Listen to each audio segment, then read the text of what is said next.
こんにちは、レイムです。おっす、マリサだぜ。今回の話の種は、ホンダの XADV だ。2021年モデルは、エンジン改良、新型フレーム。電子制御も更新され、大幅モデルチェンジだ。アメリカン、クルーザーときて、スクーターにも興味を持ち始めましたね。この調子でホンダのバイク車種を全部コンプしていくぜ。ということで、おかえり、すべての週末冒険者たちへ。2021年型、XADV を語っていくぜ。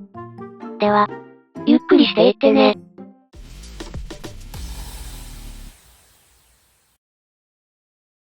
今回のお話はこんな感じだ。では、特徴的なデザインから見ていくぜ。ヘッドライトのデザインが変更されてるな。デイライトが規制緩和されたことで、昼間に走行灯の点灯が可能になったぜ。いわゆるデイタイムランニングランプってやつだな。何それ？わかりやすく言えば、BMW でおなじみのイカリングだな。イカリングって、今の子に伝わるのかしら？きっと伝わるよ。イカだろ？スプラトゥーンだろ？ちなみに、98年にバイクのヘッドライトの常時点灯が義務化されてますよね。この規制があるから、今のバイクはヘッドライトつきっぱなしです。規制緩和でどこが変わるんですか？レイムの言う通り、ヘッドライトは常時点灯って決まりだったんだ。ふむふむ。デイライトは、ヘッドライトの役目をなさないので、デイライトだけ点灯ってことはできなかったんだ。それが規制緩和され、ヘッドライトかデイライトのどちらかが点灯していれば OK になった。で、ややこしいのがどちらかってやつだ。というと？同時点灯は NG だから、片一方を変更する仕組みが必要になる。切り替えるのが面倒くさそうです。そこは XADV が自動で切り替えてくれるから、心配ないぜ。欧州発表だと、レッド、ブラック、グレーの3色なんだけど、グランプリレッドの日本販売がなくなってる。XADV はレッドってイメージがあったんだけど、残念だな。なんで？ YouTube でバイク関連の動画を配信してる。かなえさんの愛車が赤い XADV なんだ。その印象が強くてな。毎回、動画を楽しみにしていますぜ。勝手に絡んですみません。あと、先代はデカールでアフリカ風になってたけど、2021年仕様は初代と同じように単色に戻ったな。次のマイチェンで、またデカール仕様に戻るかもですね。シート高は、先代の 790mm から変更はないな。でも、シートの先端部分が絞り込まれた形に変更されてるから、足つきは先代より良くなってるらしいぜ。シートの座面も広くて、二人乗りもしやすそうです。ガソリンの給油口は、このシート先についてるんですね。給油口もシートも、メインスイッチ下のボタンで解錠することができるぜ。キーレス対応だし、これは便利ですね。スクリーンの形状やサイズが少し変わってるぜ。高さが5段階調整できるってところは先代と同じだな。スクリーンを支えるステーは複雑な形状ですね。その間から見えるホンダのロゴがかっこいいです。新型でもスクリーン調整は手動だけど、走行速度に合わせて角度や高さを自動調整してくれると、未来来たって感じになる。次のマイチェンでいかがっすかホンダさん。今のところ、電動スクリーンはゴールドウィングの特権です。XADV が爆売れしてくれれば、搭載されるかもしれませんね。1台いかがですか？頑張って動画投稿するぜ。メットインの容量は1リットル増えて22リットルだ。地道に増やしてきてますね。写真のヘルメットは洗いのフルフェイスタイプだな。メットイン内には LED 照明がついてるから、夜でも中が見やすくて便利だ。USB Type-C コネクタもついてるぜ。XADV には、パーキングブレーキがついてるんですね。で、元の場所はグローボックスになってる。これ、ちょっとバイクを止めてなんかするときに大活躍ですよね。パーキングブレーキを使えば両手が使えるし、細かい操作をするためにグローブ脱いでも、グローボックスに入れておけば操作の邪魔にならないし、こういった操作が、違和感なく使えるようになるとは。さすがちょうどいいホンダです。それ四輪。テールランプもデザインが変更されてる。リアカウルにランプが埋め込まれた形状で、よりボディと一体化したデザインになってるな。このデザインを眺めてると、無性に墨入れしたくなってきます。ガンプラか。XADV は、メカニカルな部分が全てカバーに覆われてる。塗装部分と無塗装部分が入り組んでるし、ボディの凹凸面が多くて形状も複雑だ。この外装のデザインには、何か意味があるのでしょうか？もちろん意図はあると思うぜ。例えば、クラッチカバーはクラッチ板の形を模してたり、サイドの造形は、前傾エンジンを想起させる塗り分けだったり、外装デザインから、エンジンやミッションを想像できるところが、とても大川原国を感じる。何言ってるの？要は、このデザインが大好きだってことだ。ではお次は走行性能だ。エンジンの排気量には変更はないが、ユーロ5の排ガス規制対応済みだ。しかも4馬力アップ、トルクも 0.1kgm アップするという。恒例のホンダマジックが発動してる。これは、スロットルバイワイヤー採用できめ細かな制御が可能になったからだな。TBW がすごいのは当たり前だけど、燃料の噴射量や燃焼結果を超細かく測定できるのもすごいですよね。主がバイクにまたがって、のんのんびよりと走ってる時、バイクは凄まじい回数の測定と補正を繰り返してるんですよね。スロットルをひねってるだけで、こんなに色々計算してもらって、ほんと申し訳ない。先代モデルは ABS とトラクションコントロールを装備してましたね。今回はどんな機能が加わったのでしょうか？さっき話した TBW のおかげで、走行シーンに合わせた車体制御ができるようになった。シーンって？スポーツ、レーンなど、4つの状況を想定した走行モードが選べる。各モードでは、DC や DCT 制御、ABS の介入度やエンブレなど、総合的な制御をしてくれるぜ。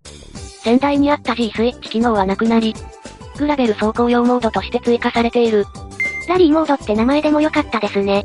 あと期待したいのが、スマホを音声コントロールできる HSVCS だな。GB350 や CB1000R の紹介動画でも説明したが、ぜひ使ってみたい機能の一つだ。あとは、オートキャンセルウインカー、カラーメーター、エマージェンシーストップランプ、スマートキーだな。エンジンスタートボタンは、これまたそそるデザインですね。かっこよさと機能がどんどん充実していきますよ。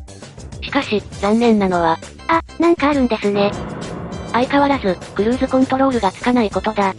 あれ？ DCT とスロットルバイワイヤーが搭載されてて、ライディングモードがついてる車種。アフリカツインやレベル1100、ゴールドウィングは装備されますよね。それが、NC シリーズで共通プラットフォームを採用している車種は、全車種、クルーズコントロールがついてないんだよな。XADV 以外の車種って何でしたっけ？先日発売された NC750X や、国内未導入のフォルツァ750とかだな。あと、NM4 もな。NM4 は世代が違います。共通プラットフォームの都合で、搭載できない理由でもあるのか。知りたい。謎ですね。この謎の理由をご存知の方、ヘルプです。謎といえば、インドで GB350 の上位モデルに本が2つつく件ですが、視聴者の方から理由を教えてもらったぜ。おう？海外ではホーンの音もバイクの性能として扱うことがあって、いい音は高級バイクの要素になるって話だ。R さん、メメワードさん、どうもです。2021年型の変更点は、ざっとこれぐらいだ。じゃ、お次は、気になる XADV のアドベンチャー性能を語っていきたいと思う。アドベンチャー要素が満載な XADV だけど、どれぐらいアドベンチャーな走行ができるバイクなのかってところを考えてみた。それじゃ、ホンダ号でレンタルして、川を渡ったり、山中を爆走してみるんですね。いや、もちろんいつも通りの脳内妄想だぜ。それに公序良俗に違反してレンタルバイクを使用することは、ホンダ号では禁じられてますから、ご注意を。冗談です。ごめんなさい。ではまず、ホンダの公式サイトで XADV のジャンルを見てみよう。さて、どのカテゴリーにいるのでしょうか？クロスオーバーですね。あれ、名前に ADV とあるのでアドベンチャーと思ってました。ホンダ公式サイトでは、アドベンチャーカテゴリーは CRF シリーズのみだ。XADV はスタイルがスクーター前としているから、コミューターだとも思ってましたが。で、結局のところ、新型の開発コンセプトは、スマート&エキサイティング。アドベンチャーアーバントランスポーターになってる。運び屋？平日はライダーをスマートに目的地まで運び、週末はエキサイティングな冒険へ誘う。そうさあ今こそ、アドベンチャー。アドベンチャーだな。アドベンチャーですね。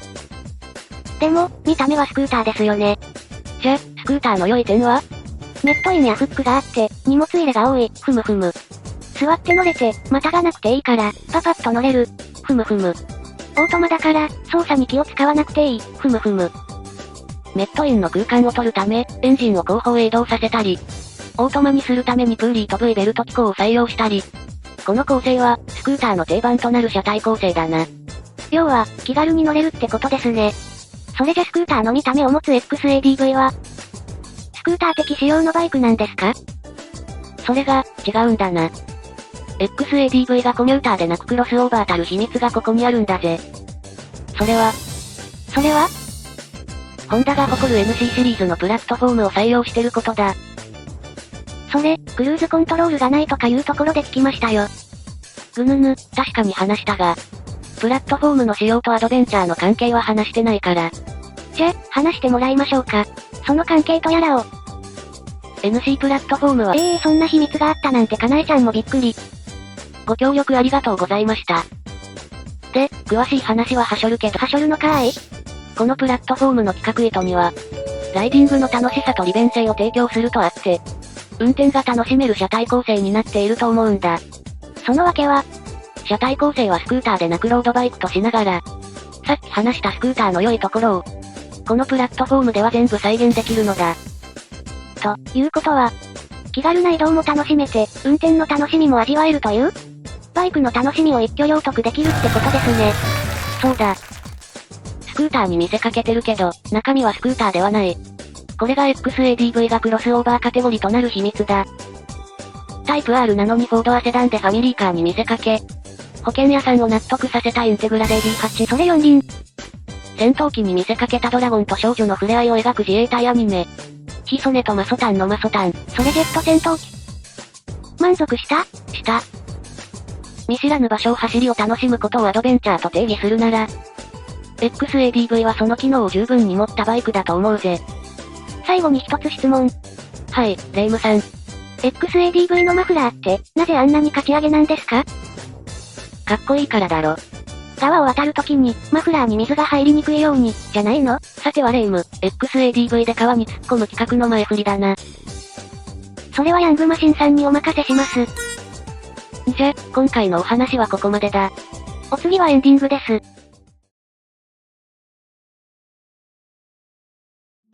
やっとエヴァの映画公開日が決まったぜ。楽しみにしてましたからね。いくつもの延期を乗り越えて、公開の嬉しさも倍々になってるぜ。そういえば、延期がもはやネタ化しているエンタメといえば、プレステのグランツーリスモ7も延期になってたな。グラフィックも強化されたし、オンライン対戦や VR も取り入れたし、次の7はどう化けるかな？排気音が超リアルになる。それは、グラツーファン全員が願っていることだな。あ、ツーリストトロフィーの復活も願ってます。絶対ないです。では、今回はこの辺で。それでは、See you!